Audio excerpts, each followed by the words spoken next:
Uniquely Human, the podcast, is produced by Elevated Studio. Music is graciously provided by Matt Savage of Savage Records. Welcome to episode 7 of Uniquely Human. We've got another great episode planned for you today, so listen carefully. And now listen carefully to my co-host, Dave Finch. That's right. Well, I'm excited. It's the holidays, the year's winding down, and I will have some, I think 3 or more consecutive days off next week, which is pretty rare. Do you have anything exciting planned for the holidays this year?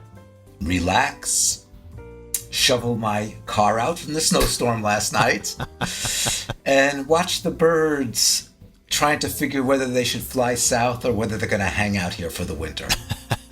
We gotta get you a teenage kid. If there's any teenage kids listening in Rhode Island who want to go shovel out Barry, use the form on uniquelyhuman.com.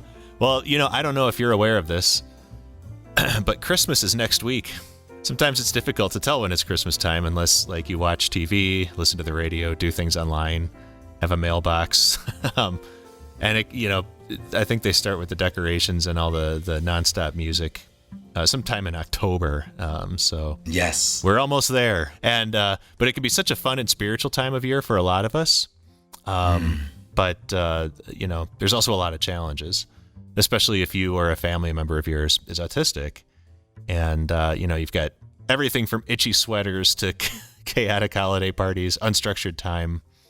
And so I'm looking forward to the time off, but I also know that Kristen and I have built sort of a context that is really enjoyable around the holidays. And it took us a few years to get there, but we've done it. And today on the podcast, we have 2 guests who have interesting perspectives on how to enjoy holiday time and family time around the holidays in a neurodiverse family. So my wife, Kristen, she's going to join us to share how she approaches holidays and vacations with me and my brain in the mix there.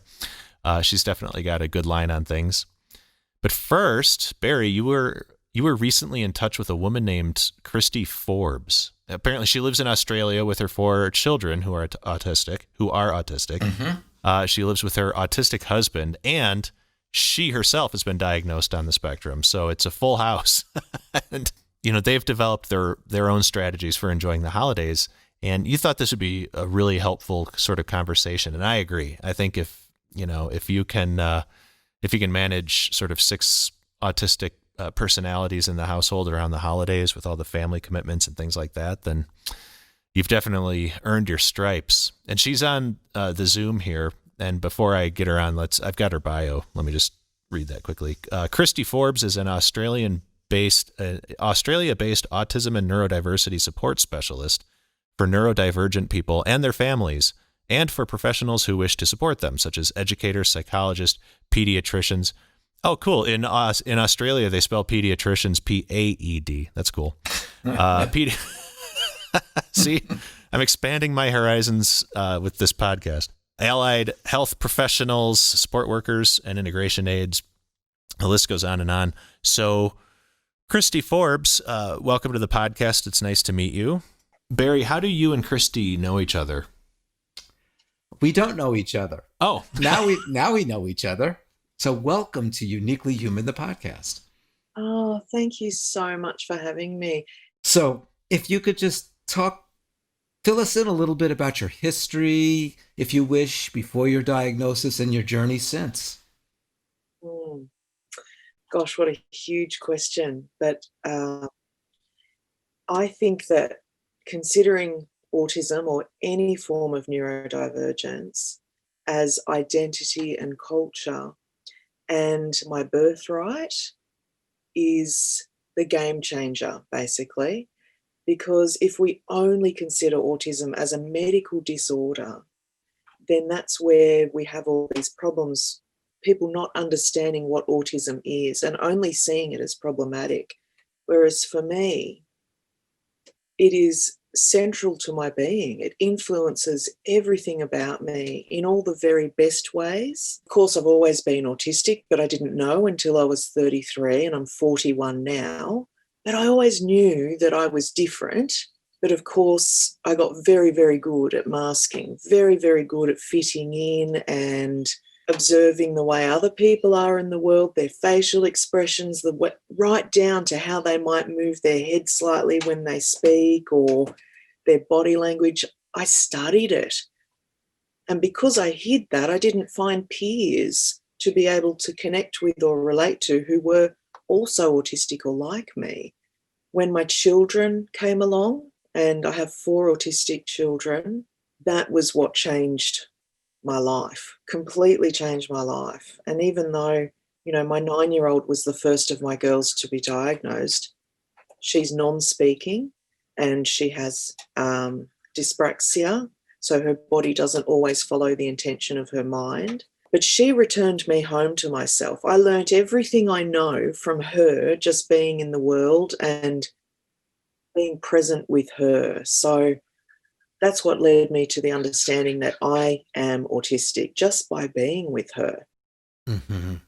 You raise such an important point, because too often people believe that non-speaking people on the spectrum are a horse of a different color than people such as yourself or people such as Dave, who speak so beautifully and fluently. And I've never thought that in my years of experience. I mean, what I've learned in terms of a neurotypical professional, what I've learned from non-speaking people and kids on the spectrum has a direct line to understanding speaking people, and backwards as well. Oh, yeah. This is so important, because I think this is why we really need to do away with functioning labels. We really need to do away with them. There are things that are very, very challenging for me, and there are times where I do become mute.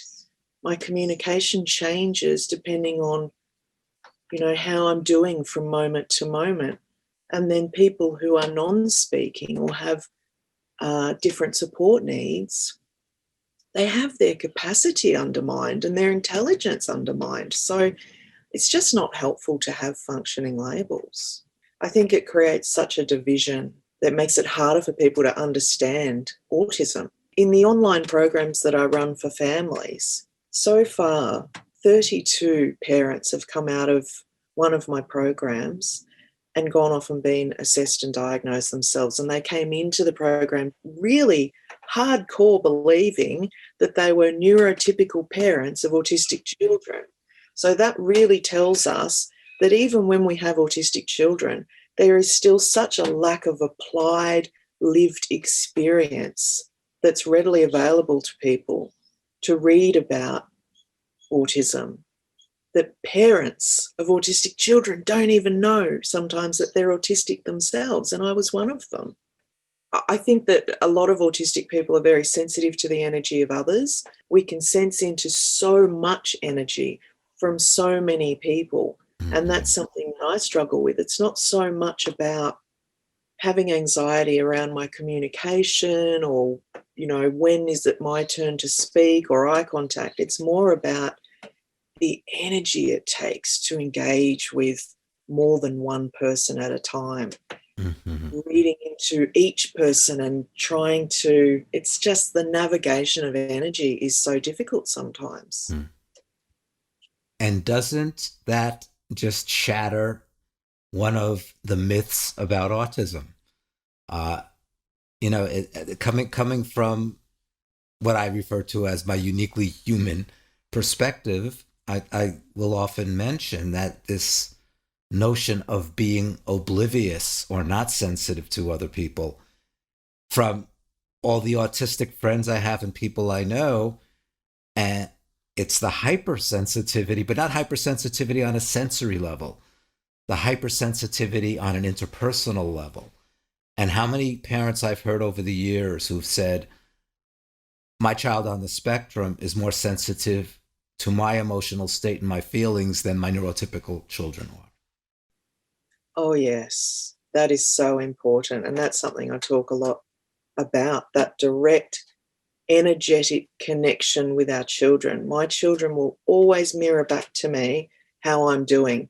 whether I'm consciously aware of it or not. So I can wake up in the morning and be a little bit under the weather, not feeling myself, and not really know that yet, but they'll let me know straight away by reflecting that back to me in the way that they show up, which is really, really interesting, and why I think in my work with families, I really encourage families to shift their focus away from their children and bring it back to themselves and work on their own support needs. So important. So I'm going to invite Dave. Dave, I'm looking at you on our Zoom screen, and it looks like your brain is on fire. Oh no, it's so interesting. I'm tracking all of this, and yes, the interesting thing here that I'm keying in on is the children in the family. So you've got an entire family or an entire house full of autistic people. You could easily make a tongue-in-cheek joke like, "Wow, there's a full house," but really you've got a house that's all of the same culture and tribe, which is not a lot. Not too many families can actually say that. How is that experience? Just feeling like when you're home, you're actually home, and you don't need to be putting on any appearances for anybody. Yeah. So my husband is also autistic. It is. I mean, our marriage began when nobody knew. So he didn't know he was autistic. I didn't know. We had no idea. I had a 16-year-old child. I mean, she was 6. My eldest is 22 now. She was 16 before I even realized she was autistic, because it was our normal. I grew up in a family with autistic bloodlines, and so did my husband. And so for us, that was just our normal. We didn't know that was autism. And so when we came together in marriage, there were meltdowns. There was communication differences that outsiders would probably look in on and see as dysfunctional. And when you come into a marriage heavily masked, both of you, and relying on what society tells you is okay and not okay, there are huge challenges. We had to it's a lifelong journey, isn't it? Realizing what being autistic means for you, exploring that, and that is evolving all the time. But now, gosh, we are so, so fortunate in our family. I can sit at the end of the day and I can rock. I can walk around my house stimming. I can do all these things that I hid all of my life, the organic, natural ways that I am supposed to be in the world. I get to do that and not feel self-conscious. I get to have a completely safe space. My husband being able to say to me, I really don't want to watch a movie together tonight. I need to do some gaming because I just need to tap out. Put his headphones on, game for hours till 2 a.m. I don't feel rejected. I get it. I go, great, looking after your support needs. I'll go and do what I want to do. Whereas before, I would have got caught up in what society's view of that would have been, and I would have gone, but we're married, you should be spending time with me. Oh, you don't want to spend time with me, there's something wrong with me. That's what changes. All of that stuff completely changes. So yeah, you get each other. Yeah. And you think about the phrases that culture has created, such as, oh, you're being antisocial. Right. I remember I hosted a wonderful woman who I learned a great deal from, and I talk about her in my book, Roz Blackburn. Roz is from the UK. She lives outside of London. And she and I traveled a little bit. We did some work together. Carol Gray from Social Stories joined us. And at the end of a busy day, we might say, oh, well, shall we go to a restaurant? And I'll never forget Roz used to say very often, because the days could be exhausting, no, I don't want to do social. Yeah. And it was a perfectly acceptable choice. And it's not being antisocial. It's that I'm not in the mood to do social. It just doesn't meet my chemistry the way I feel in my mind and body right now. When somebody says, I don't want to do social, that's great essential care for oneself. That's somebody having this really well advanced understanding of what they need and great self-advocacy. Exactly. So speaking of social, we have holidays coming up, and a big part of that is gathering. So in your family, how do you handle sort of the festivities of the season? So holiday seasons are something I really struggle with. Mm-hmm. But because we have children and they're very excited and very happy at that time, we comply because we love seeing our children's joy. We used to try and do the visiting the in-laws and visiting the family thing where there were lots of people. And the reality of it was one of us would have to constantly follow one of our children who requires 24/7 supervision. The other would manage 5 minutes of sit-down time with the family and then be up again checking on our other children. We have plenty of autistic children in our family. So there are autistic cousins and they're all very young and they're all very different. So there were meltdowns and there was just so much going on. We love our family. And my husband and I, we love people. We are people. Right. But we're also autistic. So we're autistic people, which means I get stressed out by people after too long. So we had to make the decision about 3 or 4 years ago to just let our family and the people we love know it's too much for us. We cannot enjoy ourselves. We come here to be with our family and to celebrate each other, but that's not what's happening for us. This is a lot of work and it's a lot of stress, and we are just so much happier at home. So we stay home, we have a little meal, we have a Christmas tree, we do that stuff. Birthdays, we don't do big parties, we just do it our way. We do what makes us all feel safe, happy and calm, because what's the point otherwise? I don't want to be stressed out. I don't want to be spending days after calming my children, helping them regulate or co-regulating as a family. Well, Christy, any final thoughts?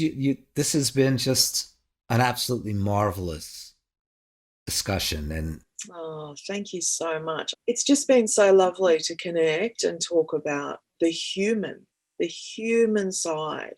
And I think that is so important, humanizing autism rather than pathologizing it, encouraging people to just pull their head out of the textbooks and just return to the moment, to be in the moment and experience just being free in the moment with autism, with autistic people, whether it be their children or themselves. We're born this way for a reason. all right, Christy, take care. And You too. And we'll be in touch and let's stay in touch, okay? Yeah, lovely. Okay. Thank you. Thanks. Bye.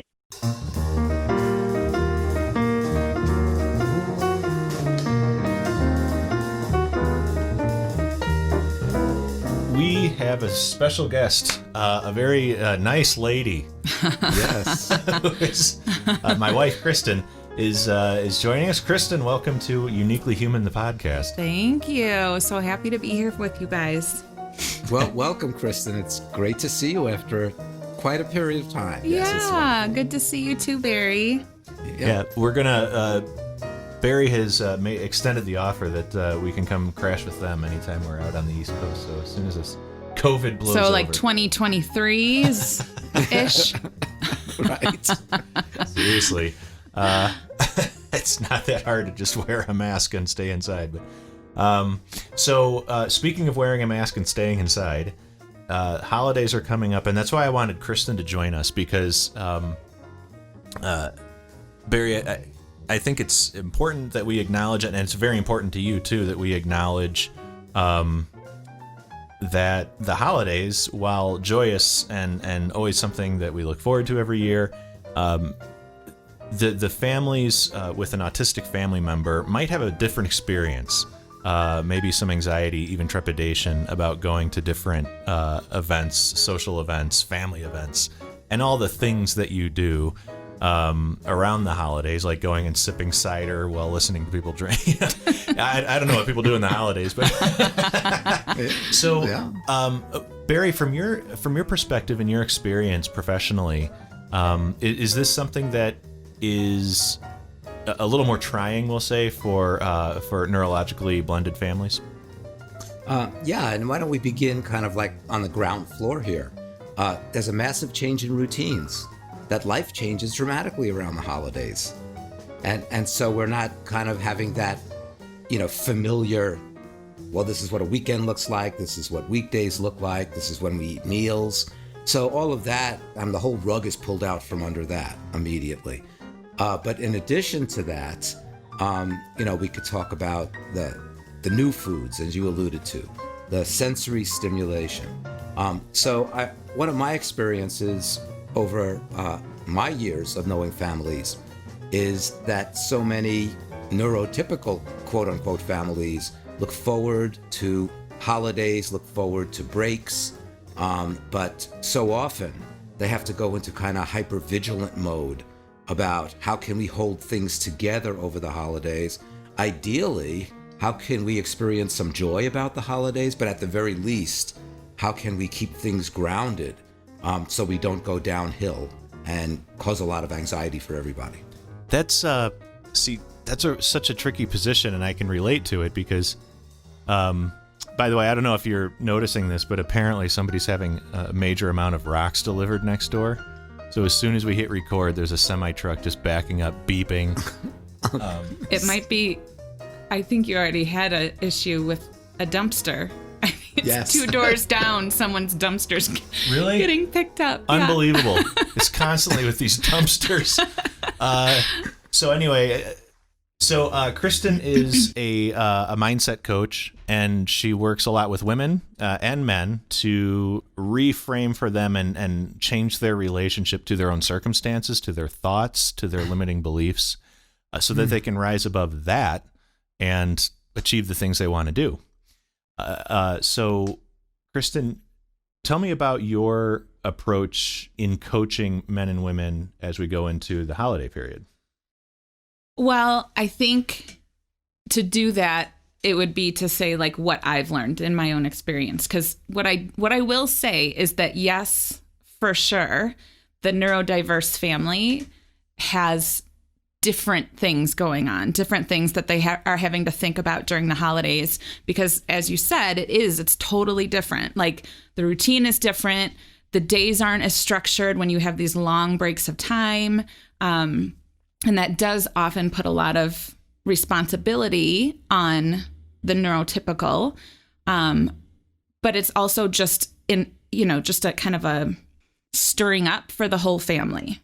Mm-hmm. Right. So everybody kind of feels on high alert. And what I noticed for my own journey in having a neurodiverse family is when the kids were little, which is always harder.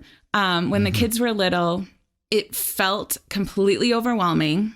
It felt like I dreaded it. I dreaded the holidays. I dreaded weekends. I dreaded long breaks of time when there wasn't structure happening.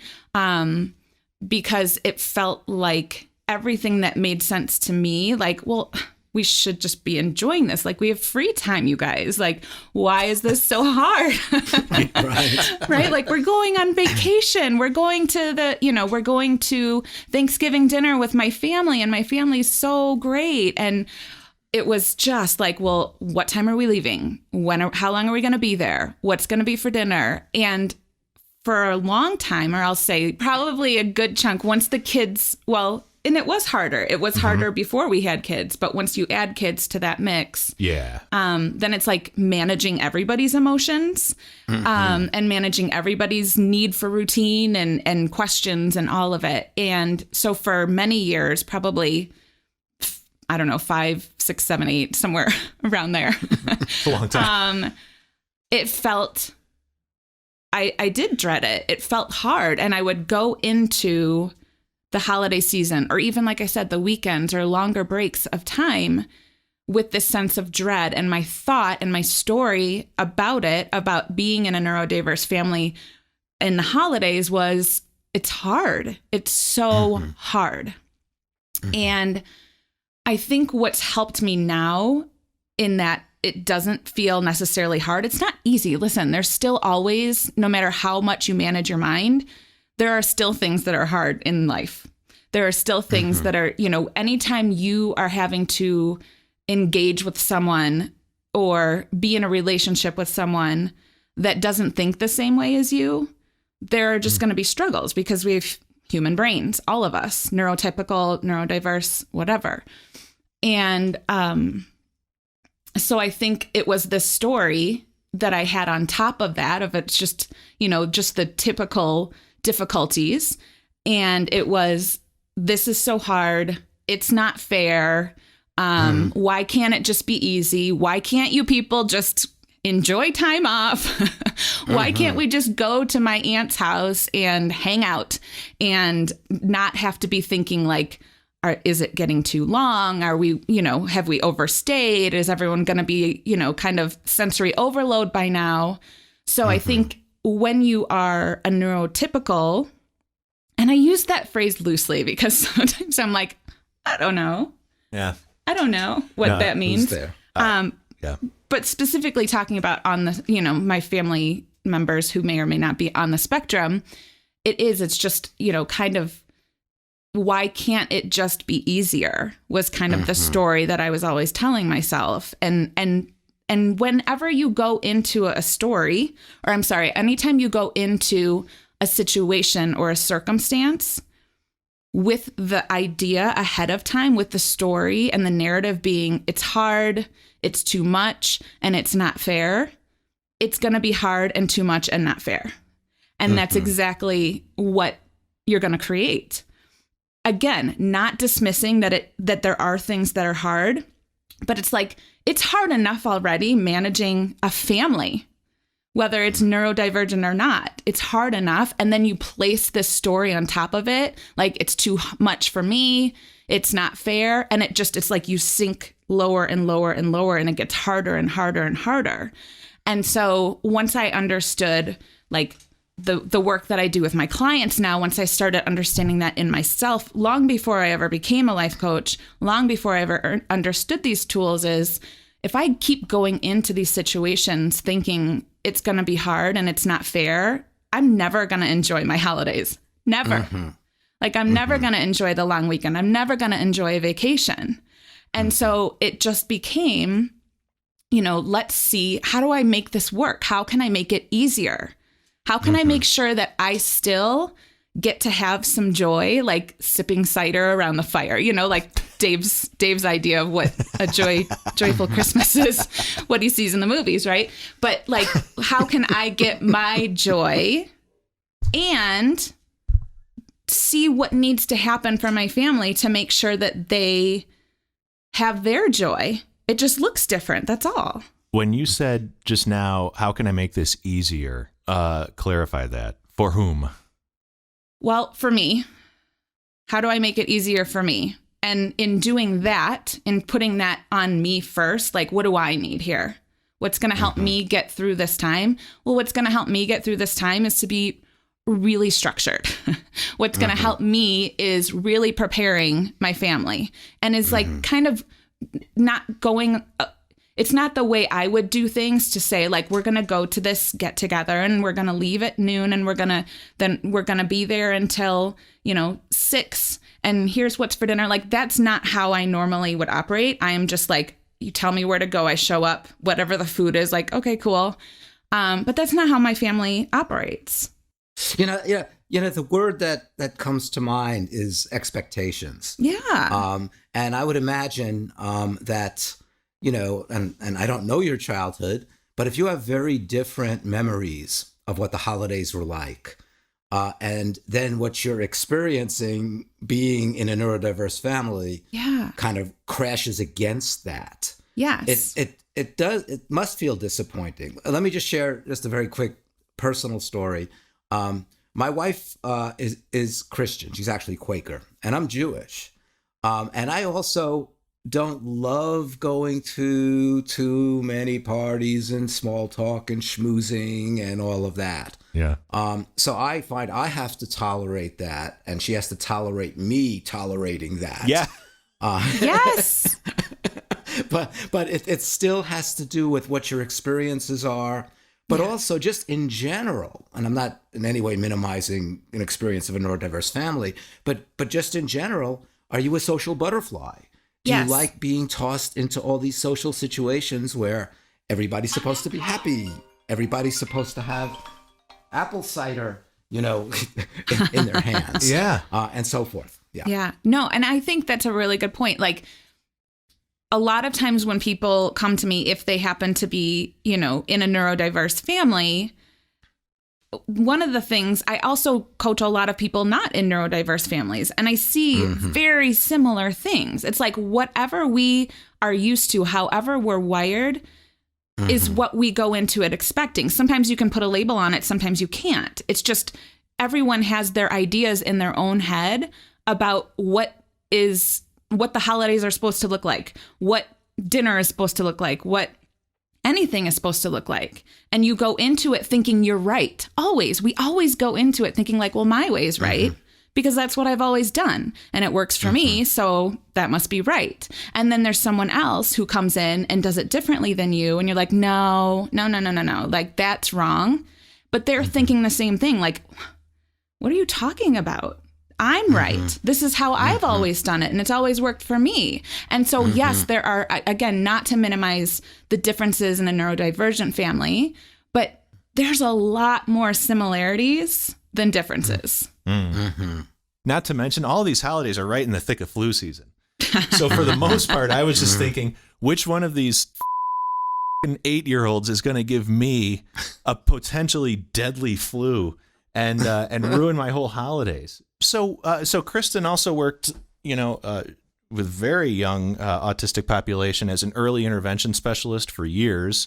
But she was also in a elementary sort of middle school program that was specialized, sort of blending the autism students with the typical students. So what would be either one of or both of you, what would be your recommendations for a family that, listen, it's important that we go and hang out and see our family. We can't just sequester ourselves. We're not the family that does that. Nothing wrong with doing that. We're not going to be that family. And yet we have a kiddo who knows how to operate in our bathroom, or who knows how to ask for things, ask for snacks at our house when there's not 10,000 cousins running around, but who shuts down. What would be some strategies that we can offer up to the listeners to sort of ease the burden at a functional level there? I would say prepare. Like, as much as you can ahead of time, try and make it as predictable as possible. Like, this is who's going to be there. This is what it's going to look like. If you have to go to the bathroom, you can just ask me. I'll take you to the bathroom. It might look different. Like, just kind of preparing them. I don't know. Is social stories still a thing? It's been out of the world for quite a while. But that, like, just talking about it and making it a little more familiar. Visuals. So you had a laminator at one point. I remember our house was a sea of pictures for our kids, for the kids. Laminator and Velcro is like, I should have made stock in that. Yeah, and that's very consistent with our practices in the CERTS model. Yes, to help things be predictable, not just by talking about what's going to happen. Yeah. One other thing very much related to this is, emotional regulation is so important for the kids, and so important, and we've been trying to emphasize that in our work. So I often make this recommendation for a potential birthday party visit, and that is, if it's possible, speak to the whoever's house you're going to. Is there a potential getaway space? Is there a quiet room that you could kind of pull the plug if the kids are getting a little excited, dysregulated, or it's overly stimulating? And it's almost like a little break space to go off to. I know that there was times when I worked with kids that really needed more structure, where it wasn't just like, once we get there, I'll walk you around and I'll show you. That really needed structure is sometimes, like, for birthday parties, ahead of time, even just asking the parent of the person you're going to, even to take some pictures, just so they have that. So like they already know what it's going to look like when they get there, just as predictable as possible to make it for these kiddos so that they can enjoy themselves. That's why you're going to the birthday party. It's a great suggestion. It's almost like previewing. Some people use what's called video modeling. That might be a little over the top, almost like taking a video. But in this day and age of how easy it is to take a video, it doesn't have to be you. Maybe the people whose house it's at could say, well, we're going to eat at this table. Here are the people you're going to meet if it's within the family.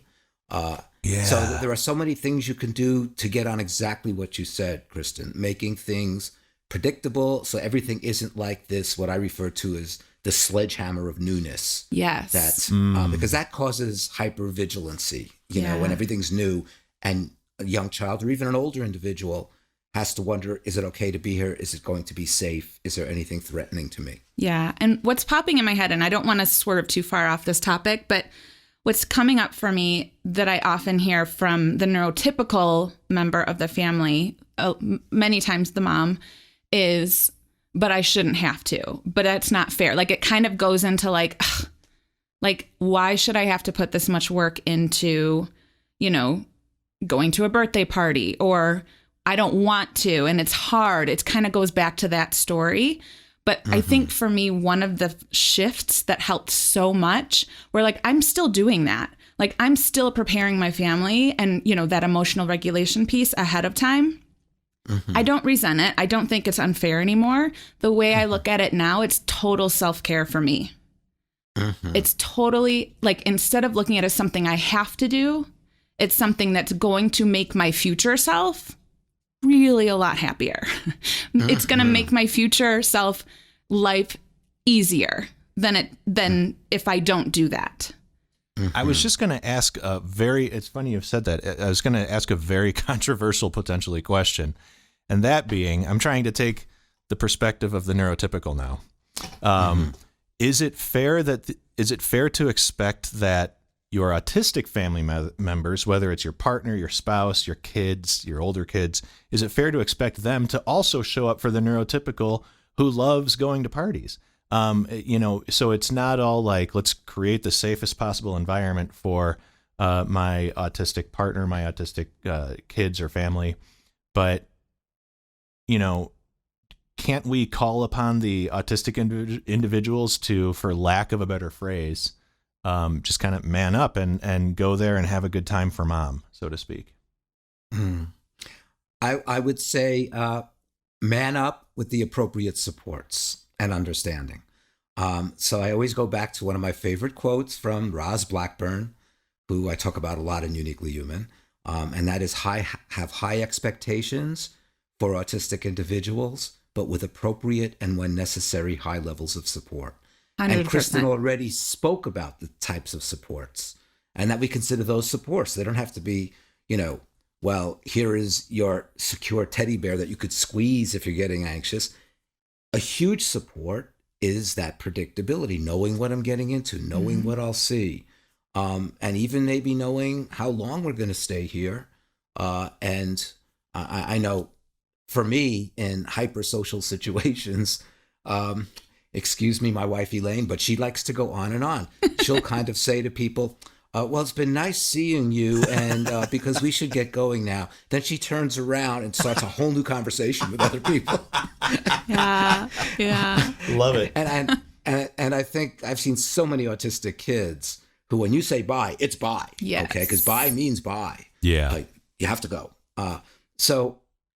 So certainly you can raise the bar in terms of expectations, but you also have to raise the bar in terms of the support you're going to provide. I want to really quickly add on to what Barry was saying about what you were saying, the man up the supports also. I totally think that the neurodiverse family members, and I know it varies because every single one is different, but this is often what I say to people who are in neurodiverse relationships, marriages, partnerships, is listen, if you're neuro diverse, if your neurodiverse partner got you in a relationship, and that sounds like I'm like they tricked them, but a lot of times when people come to me, it's like, well, it's totally different than when we were dating. It's totally different than when we were, he used to be social and, yes. All of these things were like, I got tricked into it and now he's this different person. So my thought always there is, if your partner was capable of adapting at one point, they're still capable of adapting. And it's different wired. Yes. Does it come to them inherently naturally? No. But it's possible. And so I do think, like, I would say I am pretty firm in my boundaries of, listen, I get to enjoy this too. And if you're having a problem, like, you have the tools, you have the ability. I know you don't want to, it's not how you're naturally wired, but you have the ability to soothe yourself here. So go ahead and do that. Right. I think it is really important if the neurotypical person, because it's really easy to burn out. And so I think it's okay. Like, giving yourself permission to be like, enough. No. Or go to the party by yourself. Yeah, that's absolutely right. Like, during our courtship, oh my gosh, hey, hey, it's Aunt Nancy, come on over here and let's sing some Christmas carols together and hug and man, as soon as I got that, as soon as I secured legally a wife property and was here's what's funny about this conversation is there are so many people who think that is our relationship, that you're my property. No, that, like, that's how I'm just, like, succumbing to, like, me being accepting of a neurodivergent family. Succumbing? Are you what kidding they me? Say. Right? I know. You're the least I know. But amenable person. I want to point that out because a lot of people, like, there's a large group of people who are like, well, she just gives in to everything. So I'm like, no. It's such an important question, not just to ask in general, but to ask of yourself. Are we having fun yet? Yes. Especially around the holidays. And when you talk about, how you move to enjoy the situations by what you just discussed here, once again, something we think about a lot is what we refer to as positive emotional memories. So if you do whatever you need to do to feel some level of enjoyment, that means when those opportunities come up again, either you're invited or you create those opportunities, you're going to go into it with a positive attitude. And what Kristen said about having to go into situations with the dread because you've had those negative experiences, those negative emotional memories, and human beings don't seek out negative emotional experiences. So that's so important. How do we create those positive emotional memories? Absolutely. Yeah.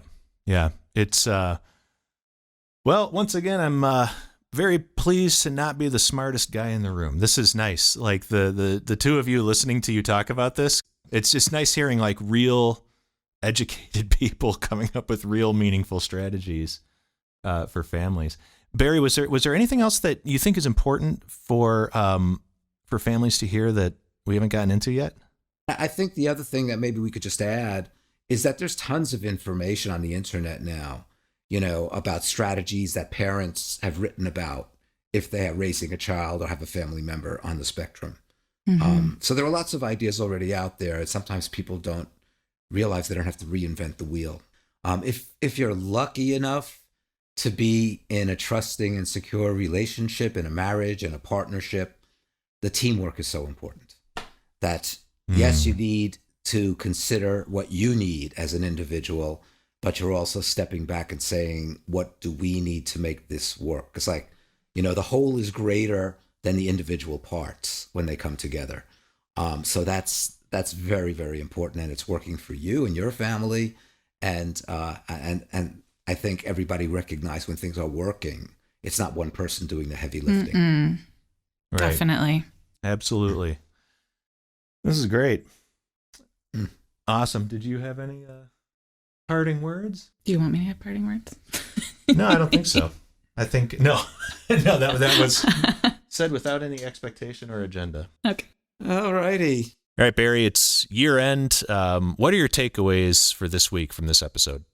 Well, I'm going to align the takeaways first with our guests. And from Kristy Forbes, she emphasizes how we have to understand the autistic experience and the perspective, and how autistic people might find the neurotypical world of rules and expectations challenging. Mm-hmm. And that especially is crucial this time of year, holiday time of year, because there are so many expectations for all of us. And we need to understand that for autistic people, that could be additional stress, and maybe there needs to be a special consideration for how autistic people manage the holidays to make them as joyful and as less stressful as possible. So very important for us to understand that. Right. That just also knowing how you need to be supported is huge. Absolutely. And from Kristen and Dave, I think that we learned so much about how new routines may cause so much stress. And Kristen in particular really emphasized how important it is to make things predictable and to adjust our expectations. Because I think what I learned so much from listening to Kristen was when we have expectations that things are going to be perfecto and everything is going to meet, what we hope the holidays would be, then we're really setting ourselves up, and especially for neurodiverse families. Oh, totally. Totally. Expectations are killers. Absolutely. And then finally, the last takeaway is that given the current pandemic, Dave and I want to make sure that all the listeners understand that we don't want to do anything that's not safe. So during the holidays, we have to make sure we do our social distancing, we wear our masks, and if necessary, avoid activities that may put family members at risk. And that it's perfectly okay for us to have a very special holiday at home to make sure that we're not going to come out of the holidays unhealthy. We want to make sure that we can be absolutely healthy, and with the vaccinations coming down the line, then we could celebrate our butts off next year in the ways that we have always done that. Well, absolutely, especially when you consider, sort of the, the word used to be comorbidities. What's the? Co-occurring. Co-occurring, thank you. There can be so many different co-occurring conditions in autism. It leaves this population perhaps more medically fragile or vulnerable than their neurotypical peers, we'll say. So all the more reason to be extra careful. But also, I think you're right.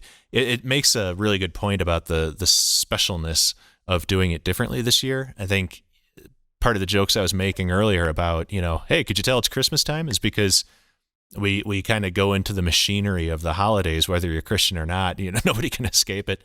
And for the most part, if you can just celebrate by staying home and creating that special memory, this would stand to be perhaps the most memorable and one of the most darling and special holiday periods, that we would experience, because it's so different from all the others. That also brings up another point, and that is one of gratitude. So end of the year, it's always I like to reflect on what the year has brought. Even in years like this, it's not all bathwater. There's some baby. And what are some things, Barry, that you would express gratitude for if you were to look back on where we are now and this year and everything in between? Yes. Well, I have to say that I have a list of about 30 things, but we don't have the time. So I really broke that down to 4 things. First of all, being consistent with this wonderful podcast. I feel so much gratitude for autistic people, for families that I've worked with over the years, because my life and my career and who I am has been largely shaped by being with, sharing with, supporting, learning from people on the spectrum and their families. So a lot of gratitude there. Our listeners, thank you for listening. So So grateful for you taking the time in your lives to listen to Dave and I talk, schmooze, and whatever else we do here. I am grateful for my family, my wife and my son, who have always been just a source of so much support. And I'm grateful for Dave, because this podcast wouldn't be happening if I didn't have the chance to look at Dave in his little Zoom window and learning with me and also teaching me about how to do a podcast that we hope you will all be grateful for having in your lives.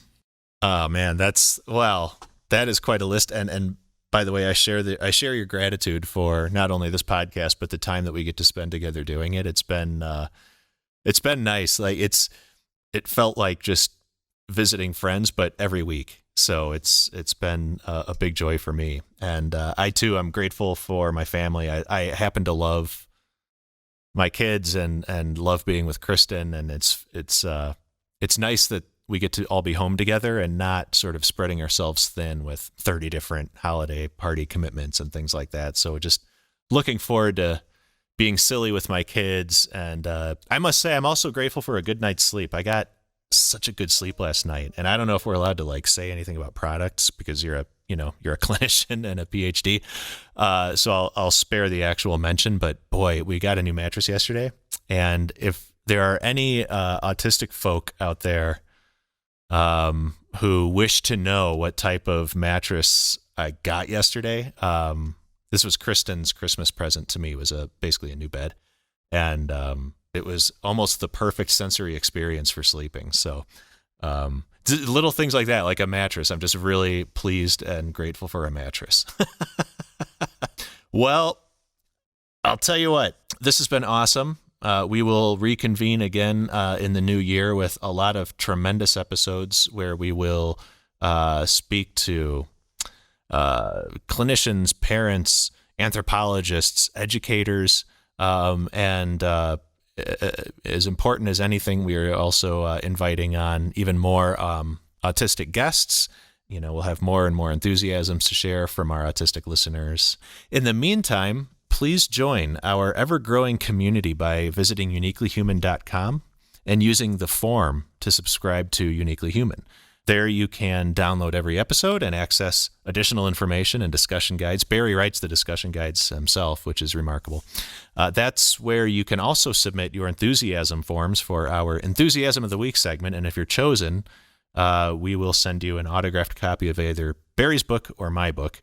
If you enjoy our podcast, please leave us a review on Apple, Spotify, Google, YouTube, or wherever you listen to us. We would really appreciate that because it helps us to spread Barry's uniquely human philosophy far and wide. Our music through the episodes is always provided by Matt Savage. Check him out on savagerecords.com. Buy his stuff. He's amazing. And we will play you out today with an inspiring performance. Barry, do you want to explain this performance from our friend Connor? Yes, a young man on the spectrum named Connor Cummings is a wonderful person who I met just a few years ago at a conference. And just the other day, I saw on Facebook that he had posted himself singing this joyous, wonderful version of Deck the Halls. And I said to Dave, we got to snatch it. And Connor said, go for it, guys. And we did. That is awesome. I love it. So with Connor's permission and blessing, here is Connor performing Deck the Halls. We really hope you enjoy it, and have happy holidays, everybody. Happy holidays, everybody. Deck the halls with boughs of holly, fa la la la la la la la. 'Tis the season to be jolly, fa la la la la la la la. Don we now our gay apparel, fa la la la la la la la la. Show the ancient Yuletide carol, fa la la la la la la la. See the blazing Yule before us, fa la la la la la la la. Strike the harp and join a chorus, fa la la la la la la la. Follow me in merry measure, fa la la la la la la la la. While we tell a Yuletide treasure, fa la la la la la la la la. That's the way the old year passes, fa la la la la la la la la. Hail new ye lads and lasses, fa la la la la la la la. Sing we joyous all together, fa la la la la la la la la.